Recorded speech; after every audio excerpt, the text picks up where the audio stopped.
আসসালামু আলাইকুম রহমতুল্লাহি ওয়া বারাকাতুহু। প্রিয় বন্ধুরা, আজকে আমরা আলোচনা করব কালিমা নিয়ে।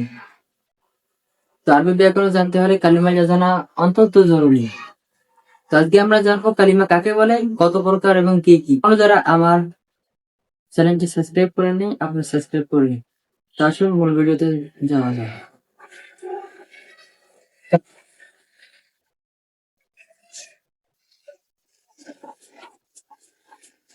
আল কালিমা, কালিমা কাকে বলে?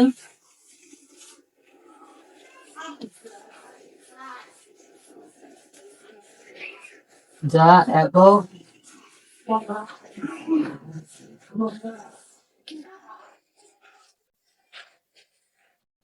অর্থের অর্থের জন্য ব্যবহার।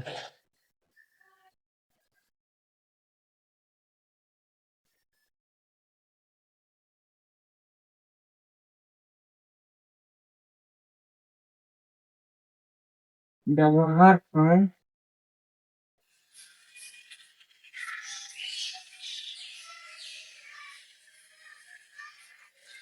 হয় তাকে কালিমা বলে।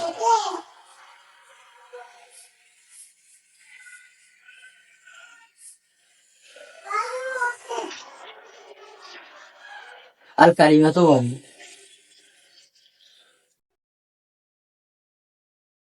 যেমন যদি আমরা উদাহরণ লক্ষ্য করে যাই, যেমন যেমন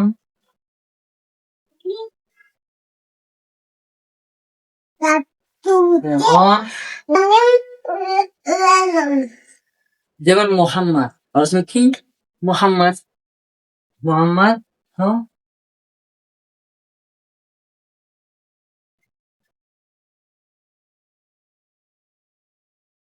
মোহাম্মদ অর্থ মোহাম্মদ।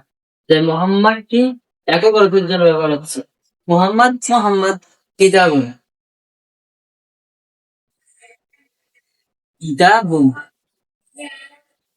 অর্থ কি? বই।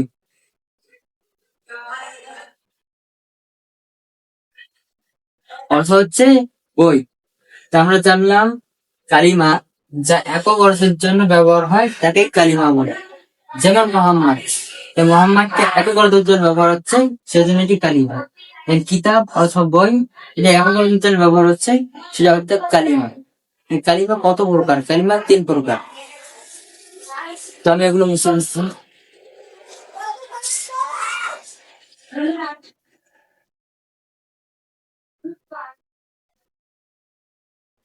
কালিমা 3 প্রকার।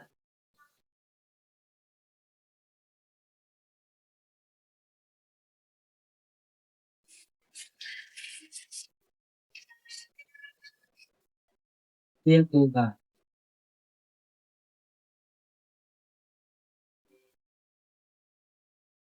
যথা, 1 নম্বরটা হচ্ছে, 1 নম্বর এসেন্স। এসেন্স অর্থ নাম্বার। 2 নম্বর হচ্ছে ফেল।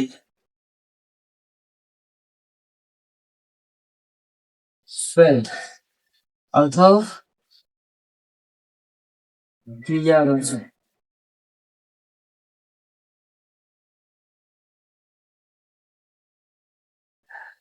1 নম্বর হচ্ছে নামবাচক, 2 নম্বর ক্রিয়াবাচক, 3 নম্বর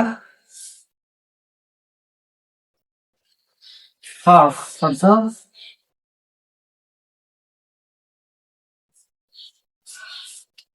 অব্যয়। তাহলে আজকের আমরা কি জানলাম? কালিমা কাকে বলে। কালিমা হচ্ছে 3 প্রকার: এসএম নামবাচক, ফেল ক্রিয়াবাচক, আর হরফ অব্যয়।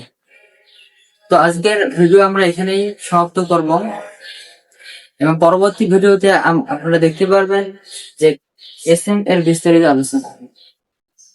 যদি আপনারা আরবি ব্যাকরণ শিখতে চান, তাহলে অবশ্যই পরবর্তী ভিডিওটা আপনাদেরকে জানতে হবে। যে এসএম না জানলে কিন্তু আপনারা আরবি ব্যাকরণ জানতে পারবেন না। তো বেশি কথা না বলে আমি এখানে বিদায় নিচ্ছি। আসসালামু আলাইকুম।